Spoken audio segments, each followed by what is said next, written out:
What up, everybody? This your boy B-Rob, and you are now listening to the S. Anthony Says podcast. And after you're done listening to this man in his so savory voice, come on over to randomrobcast.com to where you can listen to the Random Ramblings with Rob. Yeah.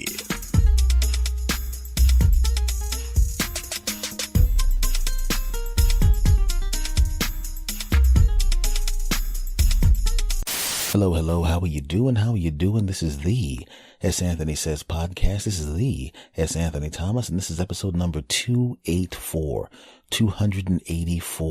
How are you doing, you bastards? Folks, let me ask you a question.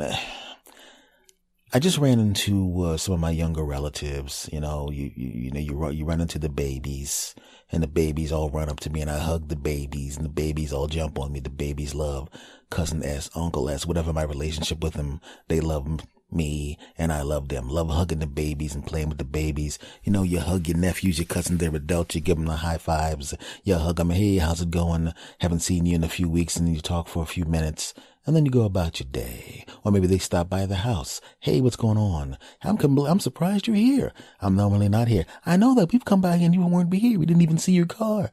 I know, but you know what it is with my schedule. I know, that's why we wanted to, well, since we got you, let's talk. And it's okay because I don't see them that often. And they actually have new information for me.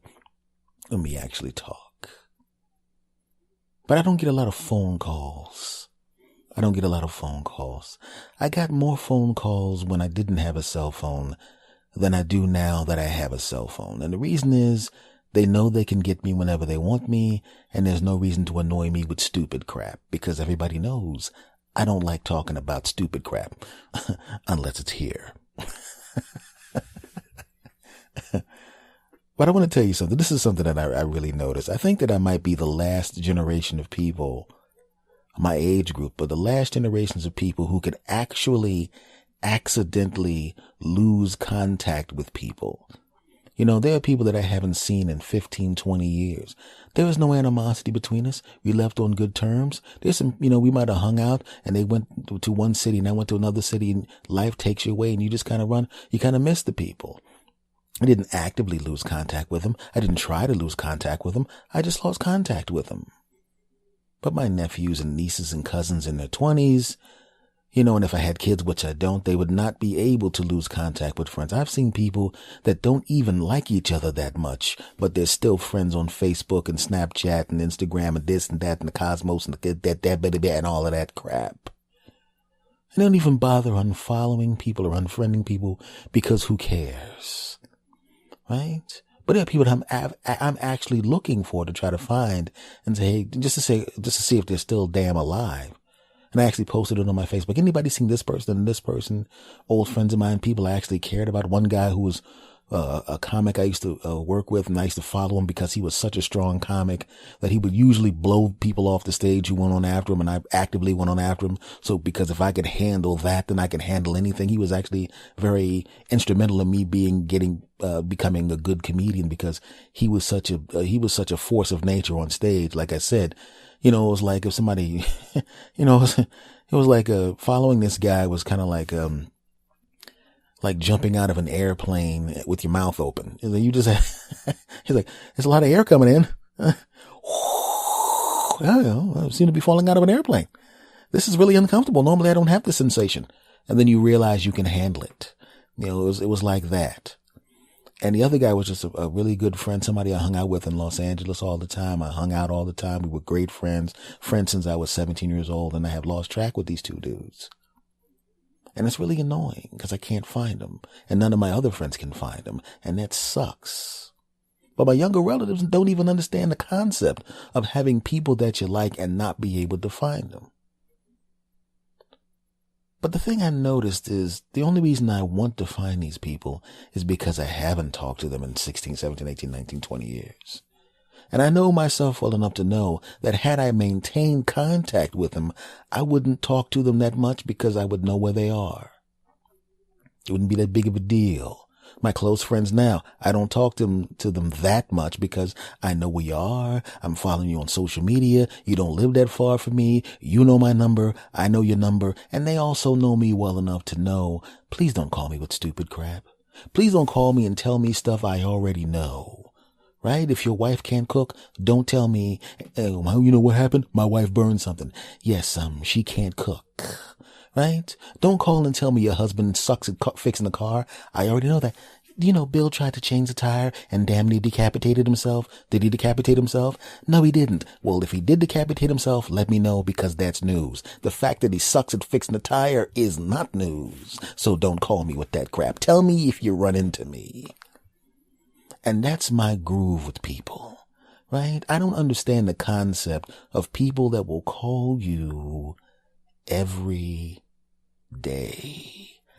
I don't get it. I'm not that guy. I don't want to talk to anybody every day. Anybody that knows me intimately knows I don't want to talk every day. There's nothing that happened between yesterday and today that is so interesting that you got to tell me about it. Right? There was a guy I ran into at a supermarket. I hadn't seen him in about 15 years. Right?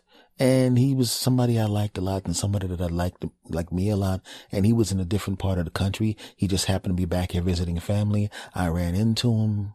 We talked at the supermarket. We moved into an aisle to get out of people's way. We're laughing and joking. This happened. And then that happened. You ain't got any kids yet? All the way. No, I don't have any kids. All that banging you were doing. Yeah, well, you know, I know where the drugstores are. And I'm talking. They was, how many kids? You got 27 kids. I'm like, man, your ball's still on? Yeah, well, they're on with duct tape because they're, Okay, we didn't actually say those things, but you get the point. We had a nice conversation. It really was. But the thing was, I started noticing in the conversation, nothing really changed in his life that much. And, you know, and everything that has changed into my life, I told him about.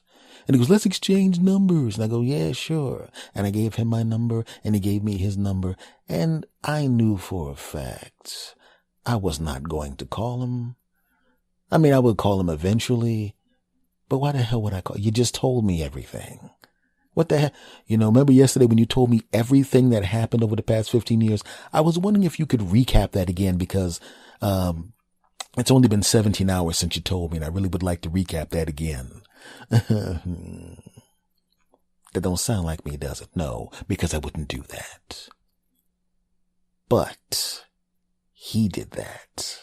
He called me and started talking about stuff I just told him yesterday. That's okay. In a way, I guess it was just his way of trying to figure out, you know, just to make sure make sure that the contact was real, make sure that we're still cool, make sure everything's wonderful. And I didn't think much of it. I was like, okay, we did. In my mind, I'm thinking, okay, we already talked about that yesterday, but that's okay. Not a problem. He's just reconnecting and that's going to be great. Next day comes, he calls again.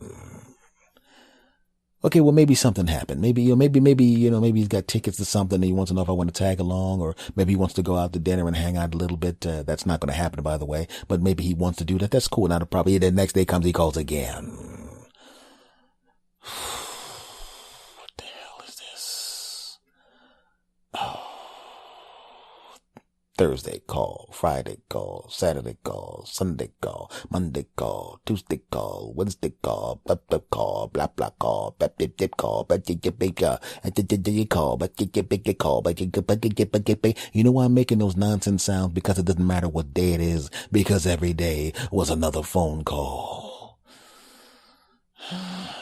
Now, because he's a friend, an old friend, I decided that's okay. I'm going to take the phone call. He is a friend. He is cool. I enjoy his company. He's a great guy. I'm going to take the call. But what I'm going to do is I'm going to make sure that the phone calls are very, very short.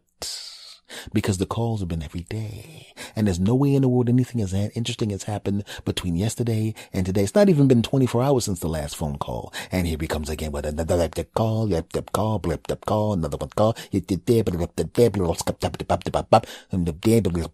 Monday, 2 calls, Wednesday, 3 calls, Thursday, 4 calls, multiple calls. And I start to ignore some of the calls. And the only problem with that is if you ignore some of the phone calls, all that does is make the guy call more. When I accepted the phone calls, it was 2 calls a day at this point. Now that when I didn't accept the phone calls, now it's 6 phone calls. 6 phone calls, the best, 6 on Tuesday, 6 on Wednesday, 6 on Thursday, 7 on Friday, 8, 10, here, ha, he, ho. There are people that actually have restraining orders on people for less than this crap, and this bastard just keeps on calling.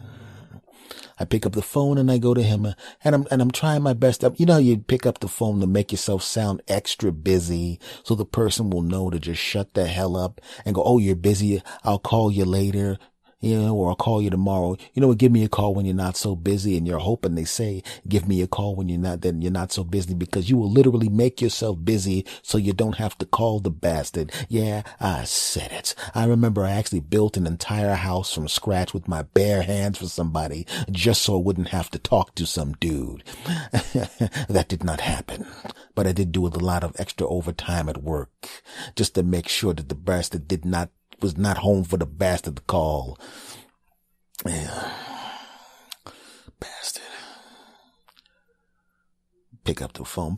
Hey, what's going on, man? It's one of the biggie. And then you try to do the whole thing. You start moving stuff around on your table. Yeah, I gotta hold on for a minute. Pretend like you're talking to somebody else. Yeah, Johnson, the double thing or the triple helix. Yeah, but would you need me to be over there right now where someone's going to viciously die a horrible death? And it's imperative that I get off the phone right now and come over to where you are and help you out, because if I was not to end this phone call right now, which is important to me because this is the greatest guy in the world on the phone, but what you want from me is so unbelievably important that I must end this phone call right now or someone will die. I have to leave the phone call now, right?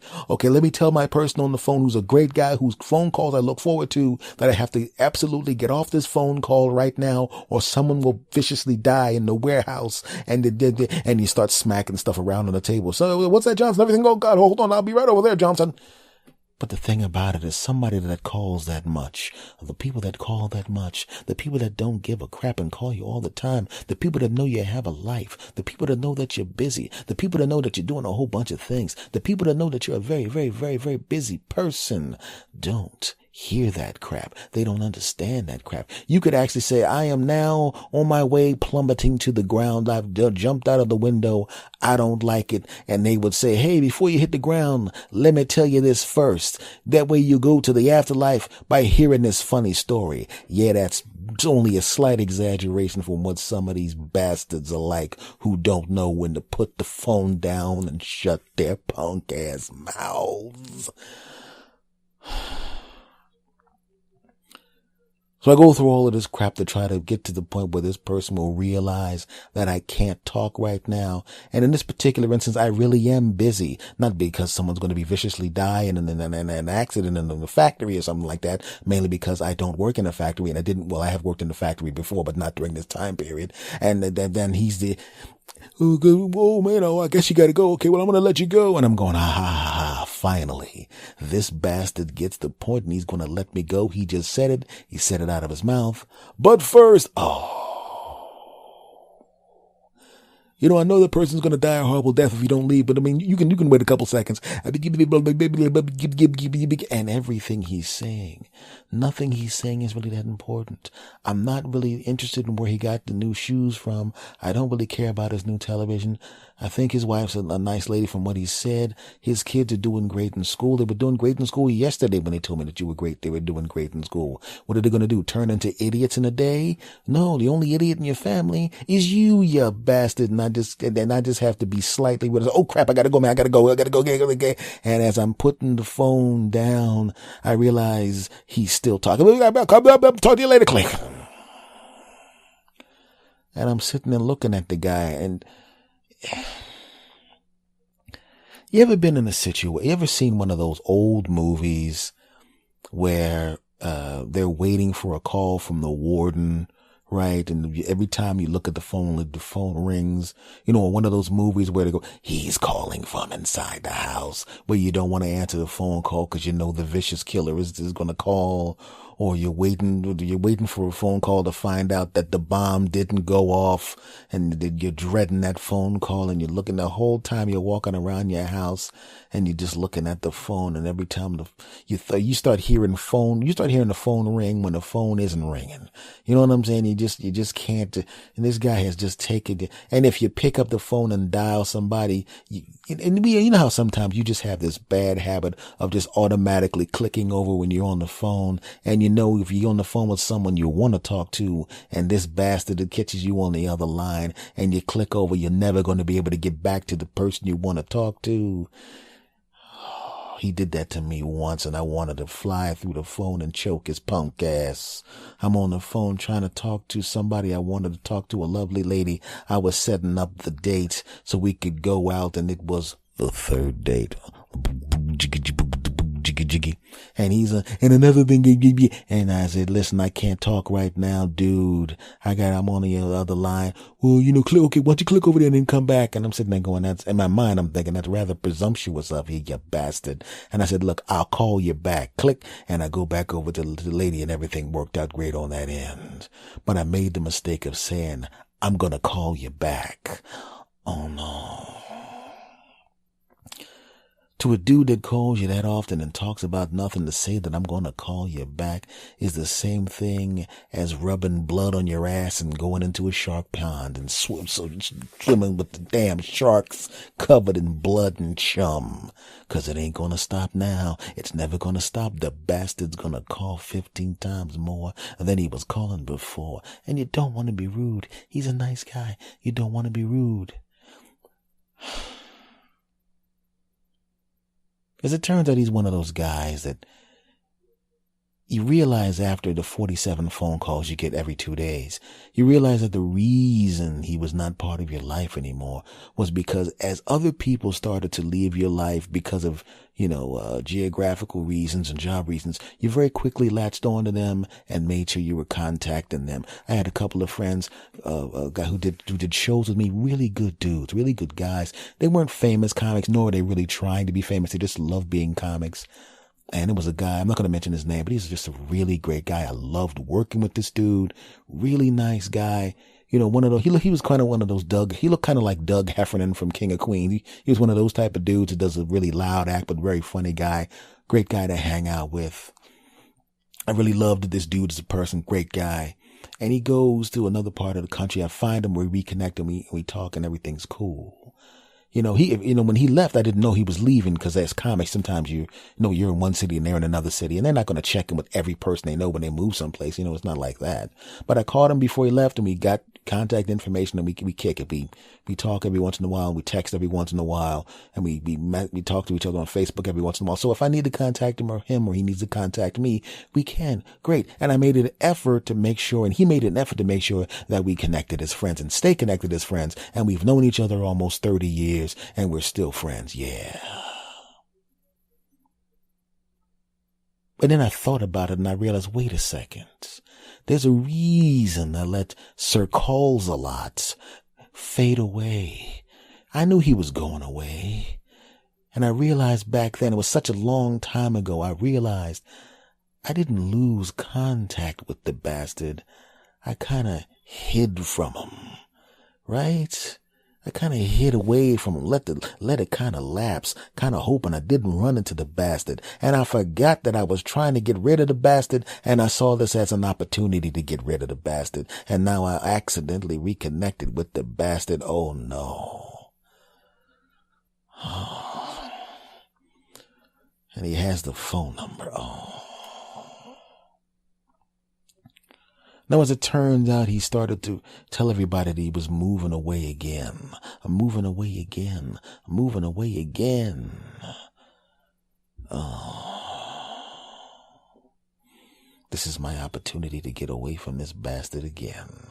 This is my chance. This is my chance of freedom. I see the gate open. I see the green fields. I gotta run. As soon as that gate opens up, I gotta run. I gotta run through the water and wash away the scent so his tracking dogs can't find me. I gotta turn off the positioning of the location on my phone so he can't track me down. I gotta change my name. I gotta wear a disguise. I gotta go to another country. I gotta get but if they listen to Elon Musk, if it needs somebody to go to Mars, I'm your dude. But if I open up that damn capsule and find out that his punk ass is in there, I'm going to slam the door shut and run back into the control room and hit the launch button. I know it's going to be earlier than you want it to happen, but I got to think about me first.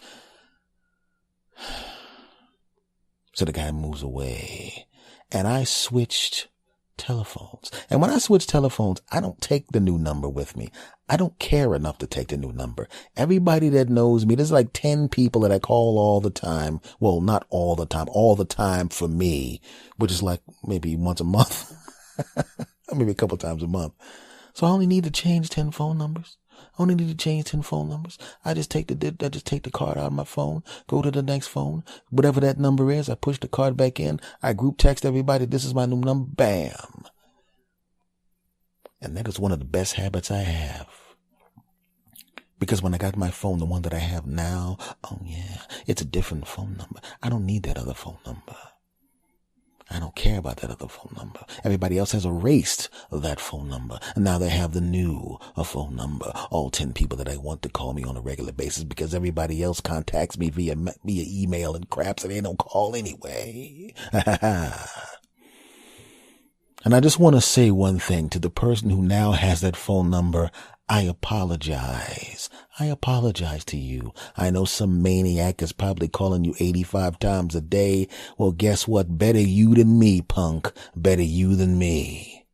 Who knows? Whoever has my phone number next, my old phone number, they may be an annoying, no knowing how to shut up bastard as well. And I may have created a friendship of two obnoxious, call too much, talk too much, don't know how to shut the hell up and leave you alone bastards. And maybe they'll go on and have a happy friendship and live happily ever after. And I hope that's what happens. But I know one thing. I want to become rich and famous for one reason and one reason only. I want to be able to hire somebody to pre-go wherever I'm going to go with a picture of this bastard, walk around the perimeter of the place, walk inside the building, check every door, check every floor, check every bathroom, and make sure that bastard isn't in there. So when I go in there, I don't have to change anything else. I don't have to get another new phone. I say I want to hide from that bastard. Now, I know that you can't tell me that there's not some people that are around you that you just want to get rid of the bastard. You don't want to talk to the bastard all the time. You don't want him around you all the time. He doesn't know how to shut up. He doesn't know not to show up at your house. He doesn't know not to do all of that crap. I know there's somebody you want to get rid of. And I hope you have an opportunity to. Because finally, I am free. Yes. Free of that bastard. Yeah. By the way, I know there's people listening to me. And if any one of you bastards finds out who I'm talking about, which is why I didn't use any names, and you let him know where I am, I'm going to officially de-bastardize you. Yeah, that's right. You will no longer be an official sass bastard. I will excommunicate your punk ass from bastard world so fast, it'll make your head spin. So all of you in every country, keep your mouth shut. Don't let this bastard know where I am, or you will no longer be one of my bastards, you bastards. I'm sorry, that was a little harsh. But I need to hide from this guy. There are people that are hiding from the mob who are less afraid than I am that this bastard may start calling me again. Yeah. In fact, I was probably talking too loud into the mic. I don't know whether or not he's around. He might be around me right now for all I know. Yeah, but I'm going to keep my voice down. I'm going to end this segment really quietly. Segment over. Hey there, bad movie fans. I'm Honor Knight, head cinematic flusher from the Soiled Restroom Cinema podcast. If you like playing with cinematic turds as much as we do, join us each and every Thursday as we scour the bowels of streaming media to bring you the absolute worst Hollywood has to offer. Check out all of the action at our home restroom on the net, signalsoffury.com, and subscribe to us on iTunes and Google Play Music. Soiled Restroom Cinema. We're here to flush it, so you don't have to see it. All right, everybody, let me ask you this. And I was watching one of those news programs. I don't remember which one it was. I don't remember whether it was 2020 or 60 Minutes or CBS Sunday Morning, whatever the hell. I don't remember which one it was. In fact, they probably all have done stories similar to this. So which one it is doesn't really matter. What they were talking about was the fact that computers and automation is going to start taking away certain jobs. Now, if you worked in a factory and you build cars, you already know that the machines have already taken away some of the jobs, and they should take away the jobs that are really, really dangerous and things of that nature. I get that. But you start seeing the computers, they're making pizzas now. I was in the supermarket just now, and they automated the sandwich counter, and you type in, there's a person literally standing right there. I could literally walk up to the person and say I wanted to get a hoagie. Yeah, I want to get put this on it, that on it, and put some this on it, and put some that on it, and put some this on it, and put some that on it. But no, you can't talk to the person. Oh, no. You can't order through the person. You must order through the keypad. You can't talk to the person. You got to order through the keypad. So you go over to the keypad and then you push the button, and then the computer then talks to the person, and then the person who's 4 inches away from you then does the thing that you could have told them directly to their face, but no, you got to use the machine.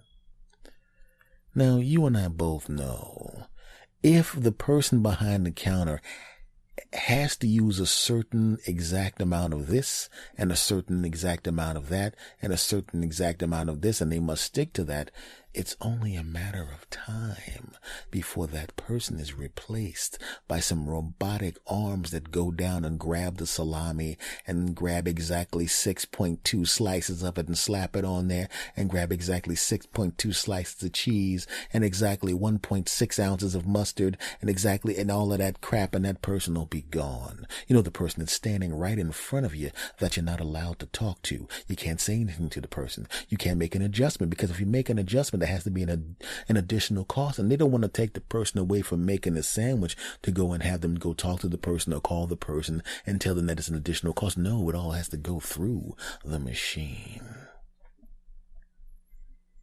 Now, in some ways that seems kind of stupid, but in some ways I kind of understand why you would want machines and computers to take over certain things, because there are times when you don't want a computer, you don't want a human being to get involved in stuff. You just don't want it, because some of our human frailties will come into play. And sometimes, let's keep it real. If you actually allow the person to talk to a human being, if you go to that store enough, if the person thinks you're cute, or if you think the person's cute and you start flirting, or if you're friends with the person will do. I'll give you an example.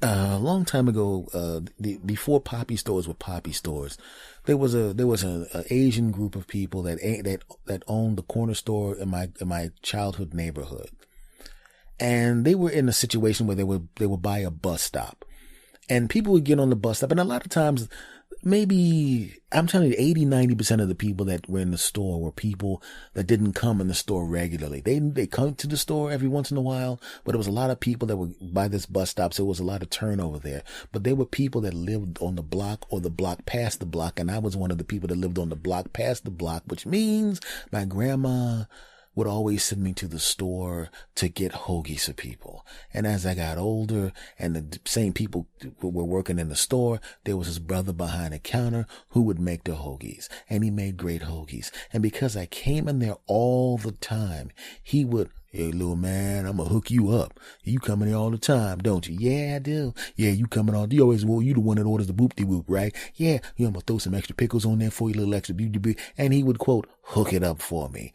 And because I was a regular, and because I was a cute kid, and because I was a nice kid, and because whenever I went down there, I always came down there for 6 hoagies, he knew when he saw me, there was going to be a bunch of hoagies going out. I was the 6 hoagie kid. And when I came in, the 6 hoagie kid, all 6 of the hoagies got hooked up real good. I got more meat and crap on my hoagies than other people that weren't in there all the time. Why? Because I was a 6 hoagie kid. You're damn right.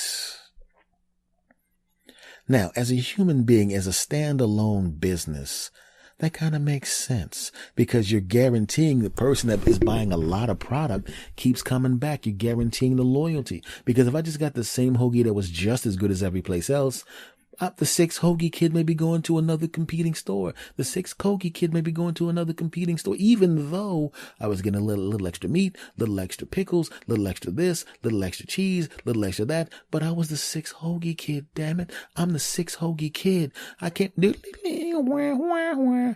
How you doing, punk? What do you want? I want 6 hoagies, punk. You're the sixth hoagie kid. You're damn right. And when I look at these hoagies, there better be extra meat and cheese on there, punk. Whatever you say, man, I want to make sure that you're happy. You're damn right. Okay, I went a little overboard with that, but you get the point. Back to the robots.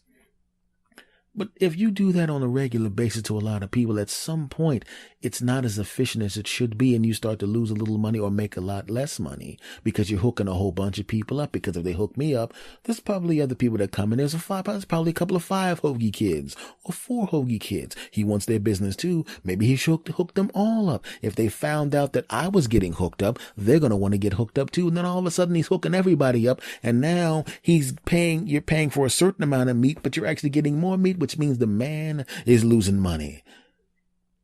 Back to the computers. So if it's automated, all of a sudden there's nobody back there to hook it up or to hook you up. Even if you're the 6 hoagie kid, you're no different than the 1 hoagie kid. It's hoagie neutrality, just like net neutrality, hoagie neutrality. I shouldn't get special treatment just because I get 6 hoagies and that person gets 1 hoagie. We should all get the same meat and pickles and cheese and all of that crap, right? So if you get rid of the person and it's automated, boom, you don't have to worry about it. Boom, every hoagie is treated exactly the same way. And the person goes away. And it sounds like a bad thing, but it really isn't. The 6 hoagie kid, 6 hoagie man now, even though I don't no longer really eat hoagies like that, but I still retain the title. It's a ceremonial title, and every once in a while on 6 hoagie day, they have a parade for me in Philly. That does not happen. But when I was watching, and then this is the reason why I bring up electronics and computers and stuff like that, and cameras. I was watching the UFC fight last night, the main event with the ladies. And it was a very close fight, but a group of people thought that one lady won, the challenger, and some people thought the champion won, but a lot of people thought the challenger won. And there were people that were going, well, it was a close fight. It could have gone either way. And I always hate that cop-out, statement. It's a close fight. It could go either way.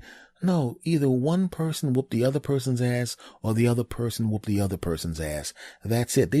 Very rarely do you see the exact same number of strikes, the exact same severity of strikes, the exact same number of ring generalship, the exact same number of takedowns, right? And if there is the exact same number, I got news for you. Fight another round. There should be one more round. They should fight until there's a winner, right? I never understood that crap. Either somebody won or somebody didn't. Now, and when you look at the judges, how many times have you seen this when you watch a fight? And the judge one says 49-47 for the champion. Yeah. And Judge B says 48-47 for the challenger. Yeah. And Judge 3, I don't know what the hell this person was thinking. 9 million to 6 for the champion, who just happens to have the exact same last name and who seems to have transferred money into the account of the judge. What the hell is going on here? Right? But if you put sensors in the gloves, and you put sensors on the ring, and you make them wear uniforms with sensors on them, you could count the strikes, and it would be clear. You would know who hit the hardest, who caused the most damage, all of that crap, and you would take it out of the hands of the judges. The simple fact that people say in the fight game, well, make sure you finish the fight. You don't want to leave it up to the judges. Right then and there, that ought to tell you that the judges are complete crap. If you have to go, look, these people are corrupt, so whatever you do, make sure you decide to fight by choking out your opponent or knocking out your opponent or beating them down, because you wouldn't want these corrupt people to make the decisions. Right then and there, that ought to tell you right there. Get rid of the judges, because the judges suck. But if you had sensors that could be completely objective. This person landed this percentage of strikes with this severity, and this person did that, and we're going to watch it on film, and we can see that that did not happen. The person did not get in the groin. They lied. Take a point off for lying. And if you could do it that way, then all of a sudden you don't have to worry about, well, you don't have to go, well, whatever you do, the objective electronics that can't be bought or fixed or changed, do anything. Now that the lies and the corruption has been completely erased, you don't have to worry about judges anymore. I would like that. I like sports where you win or you lose. People always complain in football, well, the game is lasting too long because they have to go to the thing and look and see if the person did the stuff, and they spend too much time looking at the play to make sure it's right. Shut up. If you're watching football, you're going to watch football from when it starts to when it ends anyway. You think the extra 17 minutes is going to kill you? Shut up. I just want to get it right, because sometimes the refs mess up. When you watch racing and you see racing and somebody snaps the tape before somebody else, on the rare amount of times you go, like in the Olympics, if it's a tie, well, it looks like they hit the tape at exactly the same time. You know what? I don't want two people standing up there getting the gold medal. Oh no. Oh, no. On the rare, almost ridiculous occasion that happens, everybody else off the track, you guys get a half an hour to rest, get your punk asses back out on the track, and you're going to run until there's a winner. If you hit the tape at exactly the same time again, you get another half an hour and you run again. Only one person is standing up on the damn podium, and we're going to use the electronics to figure out which one of your punk asses ran fastest. Sometimes I think we should just bring the electronics in. Sometimes human beings need to just shut the hell up and get out the way. Sometimes. Because that irritated me. I'm just reading all of these things. Well, I think the champion won because, well, I think the challenger won because I just want some sensors on their asses so we know who whoops whose asses, so we don't have to deal with these stupid ass judges on a regular basis. And I got news for you. The same thing with the NFL refs. I don't care what the hell your punk asses says. If they call a holding on somebody or not holding or something, and you could see it on film that the crap didn't happen, well, that is not reviewable. Even though it's right there on this gigantic film that we completely messed up, and there's absolute proof that the player that we said did something was not only not on the field, he's at home right now recovering from surgery. So I don't even know how we said he did anything.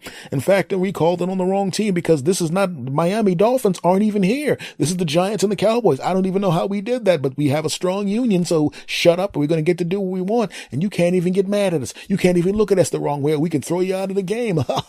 Get out of here with that crap. That's why I like dash cams.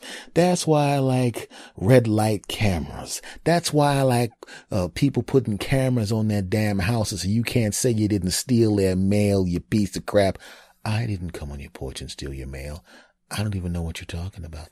I can't believe you're blaming me for stealing the mail. Why are you rolling out a television? That's high definition. I'm still wearing the same clothes that I stole your mail that I was wearing when I stole your mail earlier this morning, and I'm pretty much busted. I know people, the human voice is important. And I like when you call, customer service and there's a human being there. I like that.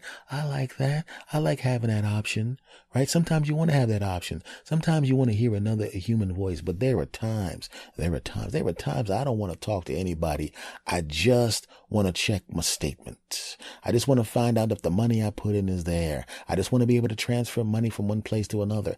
I sometimes don't even go into the bank because I don't feel like standing in line, because I don't want to have someone go, and is there anything else I can do for you, Mr. Thomas? Even though I have your money right here and I should just hand it to you, but I'm going to force you to have this long ass conversation about nothing in particular. And I'm going to ask you how your day is when you can look at my face and tell immediately I don't really care how your day is. And the only reason I'm asking is because my manager is standing at the copier machine pretending like she's copying something only because she's listening to me, making me me, forcing me to interact with your ass, even though I would really like you to just leave the bank because you're nothing but a customer and I don't really want to talk to you right now because I really am having problems at home and I don't want to have this conversation. My husband's a real asshole and I really just can't wait till break so I can call him and tell him that he can go bleep himself and I hate his guts. And then, but I have to be nice to you and talk to you. And I can't even believe she's even standing by the copier because first of all, the copier is broken and she's the one that's supposed to order the copier. So she's sitting there putting papers into a copier that's broken just to overhear me force myself to be polite to your punk ass when I really just want you to leave.